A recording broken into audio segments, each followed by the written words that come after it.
Bueno, y está con nosotros el doctor Julio César Cueva, distinguido abogado penalista. Julio César, un gusto tenerte nuevamente en estos micrófonos. En su condición de asilada política, la ex ministra Duarte, ¿tenía derecho a recibir un salvoconducto para abandonar el país? Gracias por la invitación, un gusto estar aquí, buenos días. Bueno, el salvoconducto, el Estado ecuatoriano lo puede otorgar o no lo puede otorgar a su consideración, y eso es un análisis jurídico que no, debe ser jurídico, por lo menos, que se hace respecto de si realmente la condición de esta persona justifica que se lo otorgue o no. Y creo que el Estado ecuatoriano consideró que no, porque por lo cual ella estaba sentenciada, era un delito común y no procedía. Quien lo pedía, entiendo que piensa que es por un asunto de naturaleza política, yo discrepo con eso, pero en todo caso es una potestad del Estado por la soberanía que el Estado tiene de otorgarlo o no otorgarlo, como el mismo caso de otorgar o no un asilo diplomático, que es lo que ella tenía porque estaba en la embajada, no era territorial. Julio César, ¿cómo estás? Bienvenido. Andrés, buen día. Una consulta, justamente quien te cedió la palabra era el abogado de la exministra Duarte, y él dice que supuestamente, si bien es cierto, la exministra estaba encartada por un juicio común, un delito de concusión, me parece que era ella, no era cohecho, era concusión, me parece que ella estaba sentenciada en el caso sobornos. Dice también que el convenio de Caracas dice que aun cuando pudiera estar siendo enjuiciada o sentenciada por un delito común, ya le corresponde a quien, en este caso el gobierno argentino, entender que es político y que por lo tanto sí puede solicitar el salvoconducto. Pero eso no es así. O sea, si estás tú en un tema enjuiciado, en un tema que ha sido público y que no tiene carácter político, sino que es un tema jurídico con pruebas y con sentencia, ¿cómo viene esa dualidad en la interpretación del colega de la doctora Duarte? Bueno, es que lo que ocurre es que depende, en estos casos depende de alto perfil mediático, depende de qué lado del proceso te encuentres, por así decirlo, ¿verdad? Entiendo que se presuma, porque para poder justificar que le den el salvoconducto tienen una sentencia, lo único que puede decir es que es un tema de carácter político, porque si dices de carácter jurídico estás reconociendo implícitamente que no te corresponde el salvoconducto. Y si no, podemos ver qué es lo que pasó con Inglaterra. El Ecuador pidió el salvoconducto para el señor Assange, Inglaterra le dijo no, porque el señor está procesado por delitos comunes, ¿verdad? Y tiene pedidos de extradición de otros países, así que no se los vamos a dar. Y ahí no hubo nada que el Ecuador pudiera hacer. Aquí es exactamente lo mismo. El Estado ecuatoriano, que es el que lo tiene que otorgar, mal o bien, considera que es un tema estrictamente jurídico, porque lo que hay es una sentencia emitida por un tribunal. No es una resolución o sentencia, por así decirlo, emitida por una asamblea, ¿verdad? Que es la que es estrictamente política. Entonces, lo que el Estado ecuatoriano dice, tiene razón. Aquí tengo un papel membretado que dice Corte Nacional de Justicia. Tengo una firma de unos señores que yo sé que son jueces. Y una sentencia que todo el mundo sabe que fue emitida en un tribunal. Que usted lo considere político por las razones que sea, está bien, respeto su opinión, pero para mí como Estado ecuatoriano yo tengo que además que hacer respetar mis instituciones. Y una de esas instituciones que además es independiente es la justicia, que me dice la señora tiene una condena. Yo como Estado ecuatoriano lo que hago es, y ejecutivo, lo que hago es respetar eso, ¿verdad? Y creo que el presidente Lasso ha sido muy claro en que él quiere respetar la independencia de funciones, y es correcto que en ese sentido él diga, lo siento, el salvoconducto no va. Y aquí, si me permite, Fernando, una consulta. Saludos a mi señora madre que me está escuchando, y la doctora Herbener me está consultando algo y la felicito. La conozco, saludos de mi parte, un abrazo a la distancia, a ella y a tu papá también, ¿no? Muchas gracias. Dice ella que, ¿cómo así en el evento que ella se fugó y viajó, si existe difusión roja de Interpol de ella? ¿Por qué no hay difusión roja en el caso de María Lanza Ángel? ¿Cómo pudo ella viajar y llegar a otro país si está sentenciada? ¿Habrá habido, dice ella, una difusión roja de Interpol, o en el caso de ella no hubo eso de ahí? ¿O cuándo se da este caso de difusión roja de Interpol? La difusión roja se da una vez que se verifica que la persona no se encuentra en el país, ¿verdad? Y lo que se solicita es que los 195 países que conforman la Interpol la localicen y la capturen provisionalmente, porque es una captura provisional, para fines de extradición o enfrentar el cumplimiento de una pena. En el caso de ella creería que no había, porque se sabía que ella estaba asilada diplomáticamente, de tal manera que se sabía dónde estaba. Claro. Y de ahí no había cómo sacarla, ¿verdad? Ahora, que ella haya terminado en Caracas, bueno, creo que es un operativo ya transnacional, porque es difícil pensar que Venezuela no sabía, que Venezuela no participó y que Argentina, pues obviamente, porque este nivel de, como te escuché decir antes, claro, para que haya salido, tiene que haber salido en un carro diplomático, probablemente en la cajuela o con vidrios oscuros. El tema es cómo es que pasa una frontera, si es que probablemente tal vez el carro pasó la frontera. Y esto es un operativo que con toda seguridad no sucede sino con orden del más alto nivel. Del más alto nivel me refiero, y en mi opinión, a nivel de presidencia de la República. O sea, no hay otra forma de que un operativo de esta naturaleza se pueda dar, más aún cuando, como tú lo mencionabas acertadamente, en menos de 24 horas tú llegas a un lugar en el que probablemente te tome un par de días llegar. Sí. Sobre todo si a las finales estás pasando con cédula y un poco más complicado, ¿verdad? Probablemente, si hubiera existido una difusión roja, yo ya hubiera tenido que tocar un aeropuerto, otro sería el Cantara, porque tal vez la tuviéramos detenida en Colombia, qué sé yo, en Bogotá, en Cali, en Medellín. Pero eso no había, y en cierta forma se justifica porque se sabía dónde estaba y no tenía mayor sentido la difusión roja. Pronto se sabrá cómo llegó hasta Venezuela, a lo mejor un jet privado, ¿no? Que es la forma como se trasladan estas personas. Recordemos que el señor Rafael Correa, él está presente en Argentina hoy, mañana está en Cuba, pasado mañana en México, luego está en Bélgica. De esos que se pagan con dinero subjetivo. Bueno, yo se lo acabo de decir al señor abogado que dice que son perseguidos políticos, y yo digo los perseguidos políticos, ¿no? Honestos, no viajan todos los días en jet privado. Nelson Mandela, un ejemplo, ¿no? Sí, claro, totalmente, ¿no? Sí. Entonces, había que fijar este tipo de cosas, y mucho más allá de lo que pueda pensar el abogado, que tenemos algún carácter o inclinación antisocialista o no sé qué, o anticorreísta, no. Somos ciudadanos lógicos, ¿no? Y tiene que imperar la lógica, y entre la lógica y la ética, pues, ¿no? Hay ahí un constante apoyo. Mi pregunta es, al jurista, a la persona que activa todos los días manejando casos de defensa, ¿cómo le cae el que un colega suyo, en este caso, abogado de la señora María de los Ángeles Duarte, prácticamente deseche cualquier aspecto eminentemente jurídico, y solamente el señor, que se entiende es un penalista, habla del tema político y que se trata de una persecución política? ¿Cómo define usted que es un jurista este caso Sobornos, que tiene sentencias a casi 20 personas por 8 años de prisión y con dinero que tienen que devolver, $775,000 la señora Duarte y los otros también, y no lo han hecho hasta el momento? ¿Cómo lo define un jurista? Bueno, yo pienso que si uno va a enfrentar un proceso legal, la argumentación y la defensa debe ser estrictamente en el ámbito legal, demostrar si se cumplieron o no los requisitos establecidos en la ley para que la persona sea o no condenada. Entrar al discurso de naturaleza política es muchas veces contraproducente, porque ya han habido casos en donde lo que se va a decir a las cortes es una persecución, y el juez le dice, sí, pero es que eso no me corresponde a mí, y esto está aprobado y usted está condenado y se acabó el problema, ¿verdad? Entonces, a los abogados lo que nos corresponde es hacer un análisis estrictamente jurídico y desvirtuar las pruebas o con otras pruebas, ¿verdad? O demostrar que las que se presentan no tienen ningún valor ante la Constitución y la ley. De entrar al discurso político, de lo que yo he visto en otros casos, lo único que genera es, por lo menos en los tribunales, la creencia de que como usted no tiene nada que decir, lo único que puede decir es que lo persiguen. Y en cierta forma sí tiene razón. Lo que pasa es que no lo persiguen políticamente, lo persigue la justicia. Y es correcto que la justicia persiga a quienes se presume han cometido un delito. Y es correcto que la justicia los condene cuando se prueba la comisión del delito. Ahora, si ellos consideran que el juicio ha sido injusto, que se han equivocado, yo pregunto una cosa: ¿por qué no han presentado un recurso extraordinario de revisión?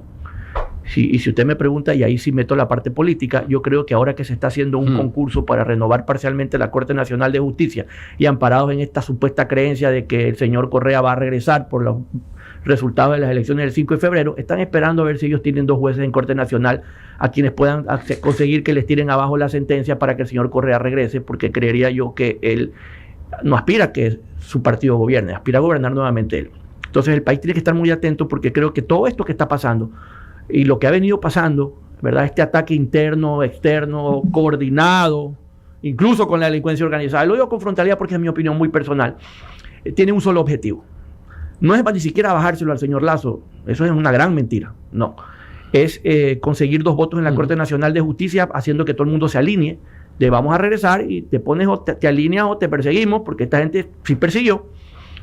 para conseguir tirarse abajo la sentencia. Porque me extraña que si es todo lo que ellos dicen que pasó, ¿por qué todavía no está presentado el recurso extraordinario de revisión? Habrá quien diga, es que la ley dice que lo puedo presentar en cualquier momento. Yo no discuto eso, pero si tú del primer momento me estás diciendo que esto está mal, lo lógico era que casi que al día siguiente presentes el recurso. El recurso no se presenta porque están esperando tener los votos en la Corte Nacional de Justicia. Y todo esto que le está pasando al señor Lazo y todo lo que estamos viviendo tiene que ver con eso.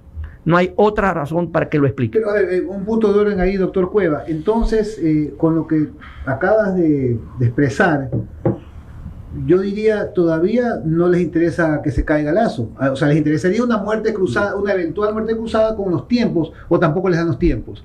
No es mejor, a ver, para lo que tú estás analizando, o lo que estás diciendo, no es mejor que Lazo termine su mandato y así poder darle los tiempos para que haya la revisión, el cambio de jueces, etcétera. Sí, claro, pero es que a Lazo nadie lo quiere tumbar. Eso es lo que nos están haciendo creer. A Lazo nadie lo quiere tumbar. Lo quieren es embarrar. O sea, a Lazo lo quieren tener distraído para que no se dedique a lo que tiene que hacer, que es servir al país. Lo quieren tener distraído para que no pueda controlar la delincuencia que además está operando también paralelo a esto para generar la sensación de antes estábamos mejor, antes nos secuestrábamos, antes nos daban cédula, antes no había que hacer filas para los pasaportes. Por eso yo acabo de decir que el ataque del gobierno es un ataque interno y es un ataque que viene de afuera, coordinado con la delincuencia organizada que está alborotada, consecuencia de ¿qué? De que le interesa tener a alguien que probablemente pues no los controle como antes, evidentemente no se los controlaba, por eso crecieron como han crecido. Y el ataque interno es de toda de mucha gente. Y usted lo ha escuchado al presidente decir, no puedo votar a 150,000 funcionarios. ¿De acuerdo? Pero usted puede hacer sentir su presencia, pues no es aceptable que para que funcione el registro civil el presidente tenga que ir casi que él mismo a emitir la cédula. Entonces, este ataque interno es justamente de eso, de esta gente que cree que si regresa el correísmo, porque así fue como entraron, van a tener trabajo de por vida. Entonces son los que no compran las medicinas a tiempo, son los que no consiguen a tiempo el material para la cédula, los pasaportes, las licencias, la placa. Entonces generan la sensación de que este gobierno no funciona. Y antes sí funcionaba. Y eso es lo que usted ve muchas veces reflejado en las elecciones, ¿verdad? Entonces todo esto viene coordinadamente para hacer sentir mejor estábamos antes, en miras a que regrese una persona con quien estábamos mejor antes. Entonces a Lazo nadie lo quiere sacar, eso es lo que quiere hacer creer al país. A Lazo no lo quieren sacar. Interesante. Además porque Lazo con lo que ha dejado de hacer, porque Lazo ha dejado de hacer las cosas. Yo creo que incluso quienes votamos, yo voté por Lazo, estamos supremamente decepcionados. Pero una cosa es que estemos decepcionados, otra cosa es que queramos volver a la época en que se cambiaba de presidente cada 2 años. Ese país no puede volver a eso, pero por eso a Lazo no lo quiere sacar, porque por sus omisiones, me van a disculpar, Lazo es el mejor publicista de Correa. Entonces, y lo hemos hablado aquí, que rectifique. No sé si el presidente realmente me van a perdonar, le dé la personalidad para eso, pero en todo caso tiene que terminar su mandato, porque incluso quienes votamos por él tenemos que aprender a elegir mejor, más allá de que no creo que había muchas opciones en las últimas elecciones presidenciales, ni creo que las vaya a ver en las próximas. Interesante su apreciación, abogado Cueva. Estamos conversando con el penalista Julio César Cueva. Más allá del tema político, usted como, tal vez, bueno, penalista desde su punto de vista, ¿usted ve el cometimiento de algún delito por parte del presidente en el caso específico del Gran Padrino, de lo que hemos visto de la posta, de los audios y demás? ¿Hay cometimiento, algún delito como para que proceda el juicio político? A ver, los audios no tienen ningún valor probatorio ni en este país ni en ningún país civilizado del mundo. Segundo, me ha llamado mucho la atención y lo he dicho, que hay medios de comunicación digitales, prefiero no mencionarlos, hablen de elementos que están, y hasta creo que los exhiben, que están en investigaciones previas, lo cual eso sí es un delito.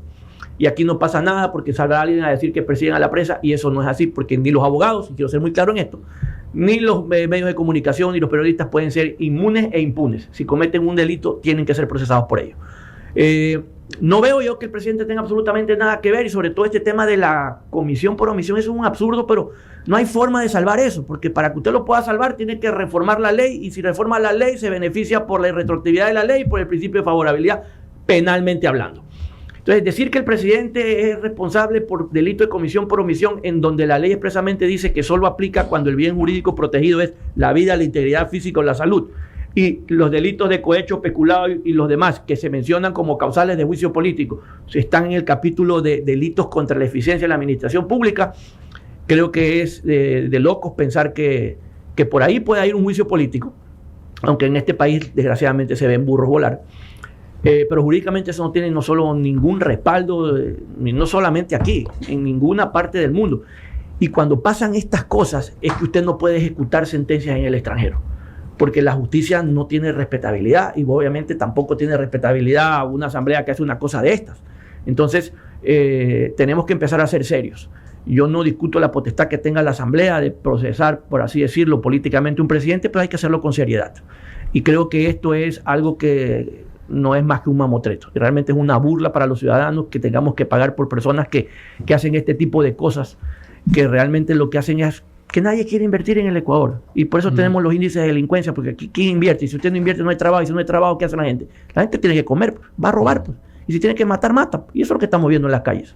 Y esta gente no es consciente de eso, lamentablemente. Me preocupa que probablemente el 70% de ellos se lance a la reelección. Me preocupa que probablemente los volvamos a reelegir. Julio César, una consulta. Salió el otro día Esteban Torres, luego de un fuerte artículo que salió en Diario Expreso de Roberto Aguilar, me parece, y salió con el periodista Carlos Rojas, y yo traté de seguir la entrevista para un poco entender, porque claramente dice que se van a tomar el tiempo necesario para redactar la famosa solicitud, porque recordemos que este famoso informe de los 104 votos simplemente es un tubo ensayo, realmente no es materia del juicio político, puede servir de insumo, pero no es vinculante. No es vinculante, pero no le terminé de entender. Al final dijo que por este tema de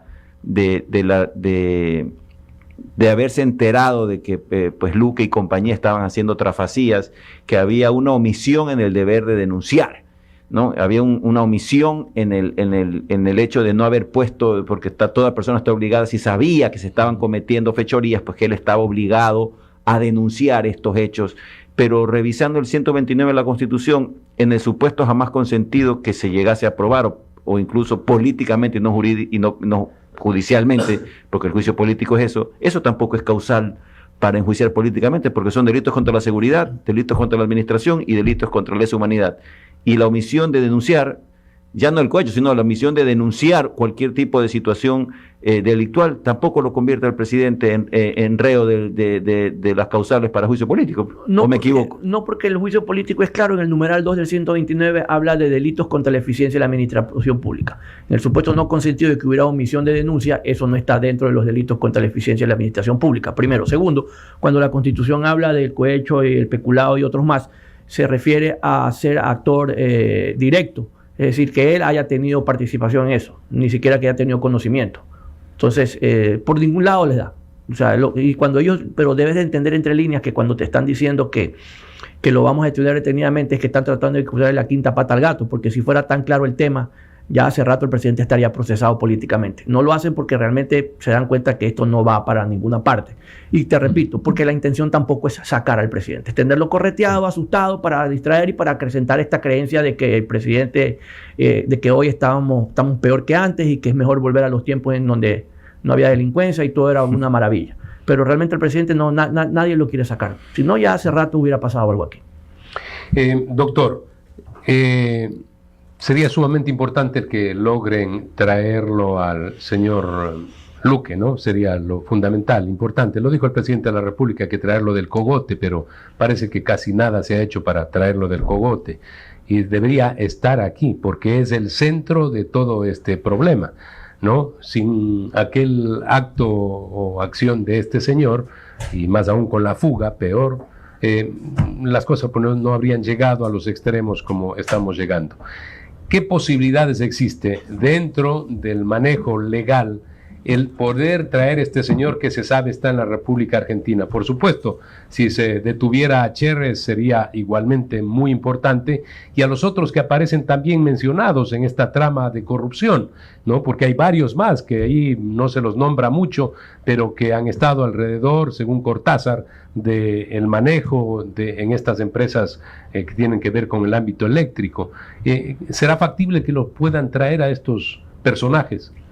Porque con eso se arreglaría todo, pues no, se arreglaría todo. Sería lo mejor que le puede pasar al presidente de la República, Guillermo Lasso, es tenerlos a estos tipos acá. Bueno, sí, pero desgraciadamente no es algo que depende del presidente, depende de la Fiscalía, que primero tiene que tener los elementos suficientes para poder formular cargos. Formulados los cargos, puede pedir una difusión roja para poderlos traer para que enfrenten un proceso. Pero la Fiscalía tiene sus tiempos conforme a la ley y sus tiempos también porque muchas veces queremos ya el resultado ahorita, lo queremos detenido y la gente dice, ¿por qué no le prohibieron la salida del país? Porque eso solo puede ordenarlo un juez, y en materia penal solo cuando hay una formulación de cargos. ¿A quién le corresponde la Fiscalía? A la Fiscalía no está haciendo su trabajo, no necesariamente, porque la Fiscalía no puede lanzarse una formulación de cargos por lanzarse, porque en ese momento se pone una soga al cuello de 90 días. Y entonces, si usted tiene 60 días o 120 días o un año investigando y no tiene los elementos de convicción, no los va a conseguir en 90 días.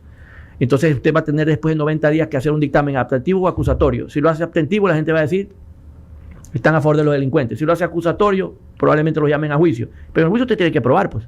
Y el 100% de la carga de la prueba es la Fiscalía. Donde la Fiscalía falla, ¿qué le van a decir? Ahí está, beneficiando a los corruptos. Entonces, la Fiscalía tiene sus tiempos. A veces ustedes ven, y lo vemos nosotros, Estados Unidos capturó tanta gente. ¡Qué bien! En 2 meses. No, en 2 meses, hace 2 meses salió la noticia. Pues esta gente tiene 8 años investigándolo, pues. Entonces, y no le caen hasta que están seguros y no se dejan presionar de nadie. Entonces, hay que entender que la Fiscalía tiene sus tiempos. Todos estos envueltos en los casos de corrupción de Petroecuador que fueron detenidos y que están en los Estados Unidos. Sí, pregúntenle a la Fiscalía de los Estados Unidos y al FBI cuántos años estuvo investigando antes de poderles caer. Probablemente 5, 6, 7 años. No es que fue hace 2 meses, ni hace 6 meses, ni cuando salió una noticia, ni mucho menos. Algo que aquí hay que entender y hay que empezar a respetar.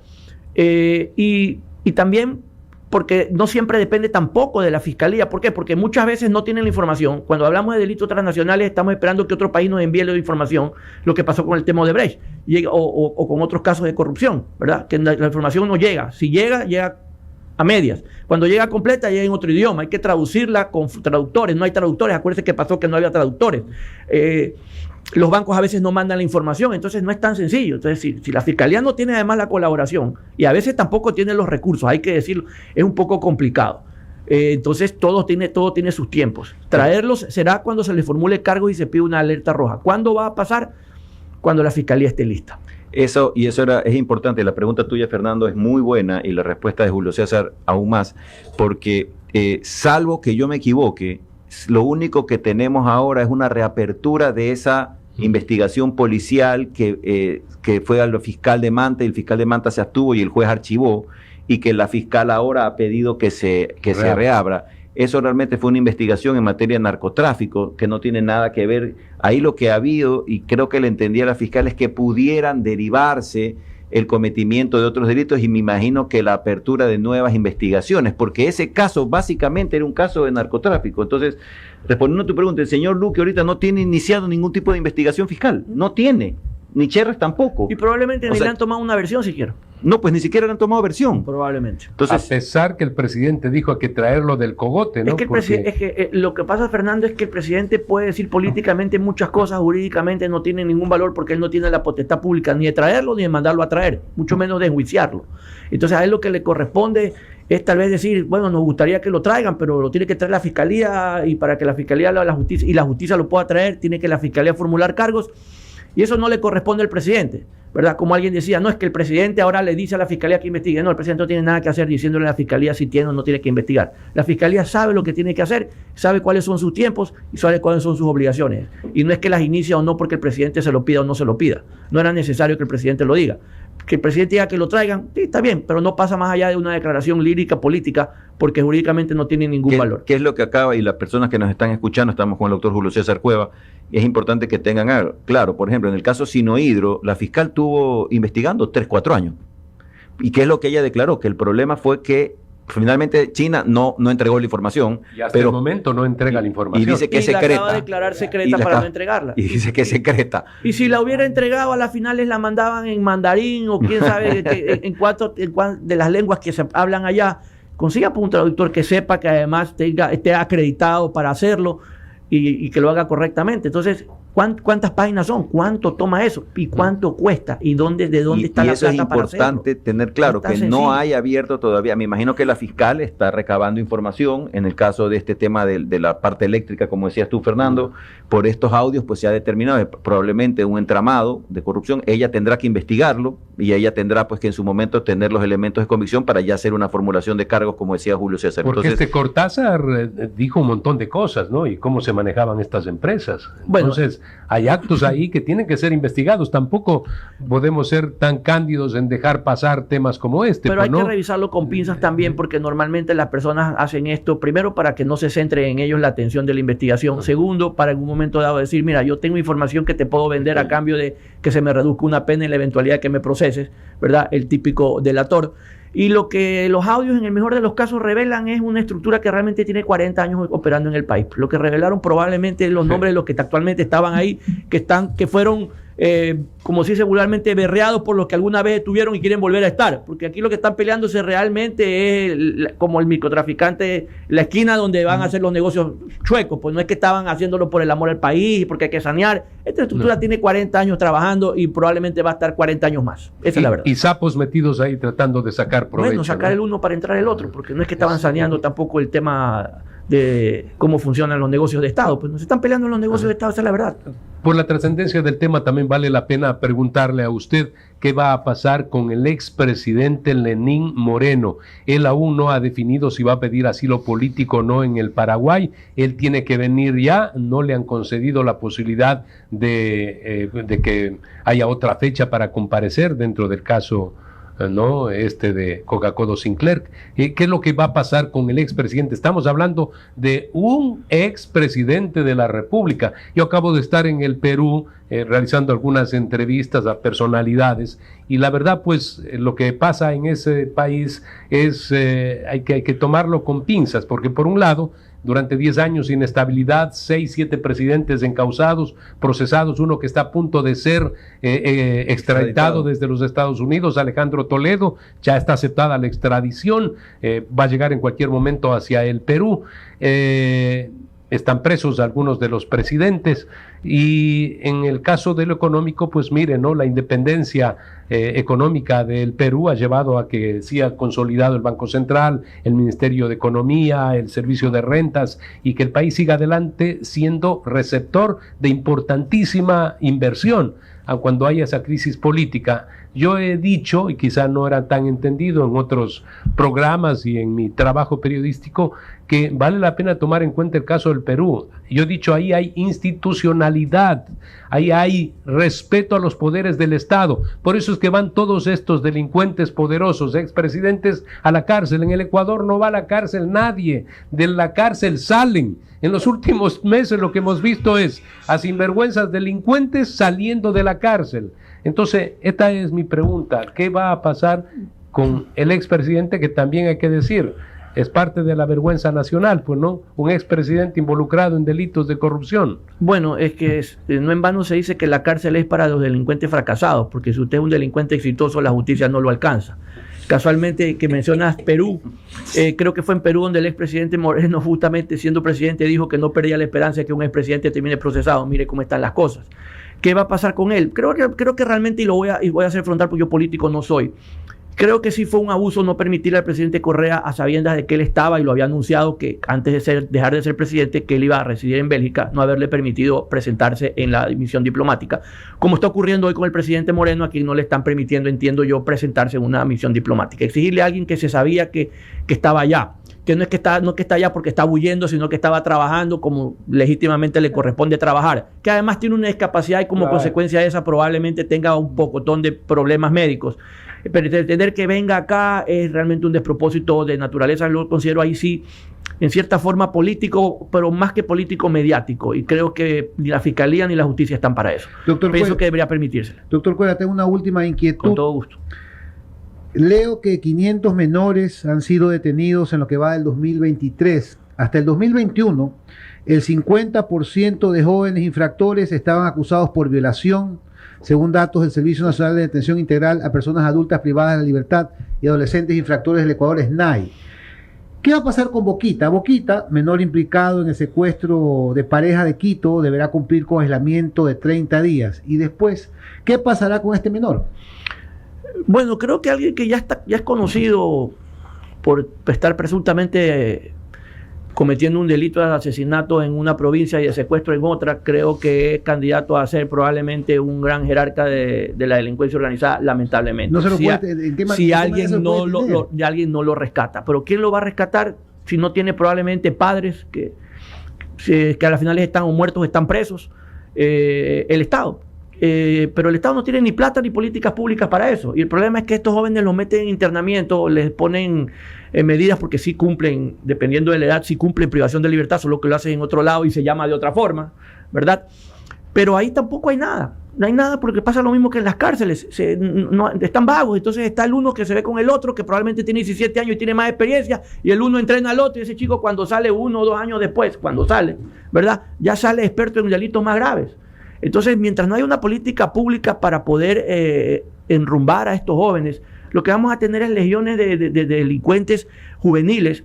Y no tiene nada que ver con incrementar las penas, no tiene nada que ver con bajar la edad para ser imputable, porque si tú la bajas a 14 años, pasa lo que pasa con este joven. Lo cogen de 13, y si la baja a 13 lo cogen de 2, y ¿hasta cuándo vamos a bajar la edad?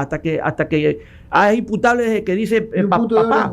Doctor Cueva, hay un punto de orden. Veía una noticia terrorífica en España, que unos chicos de 11 años violaron a otra chica de 11 años. Entonces, en España, que supuestamente están más avanzados que nosotros, no saben qué hacer con estos chicos.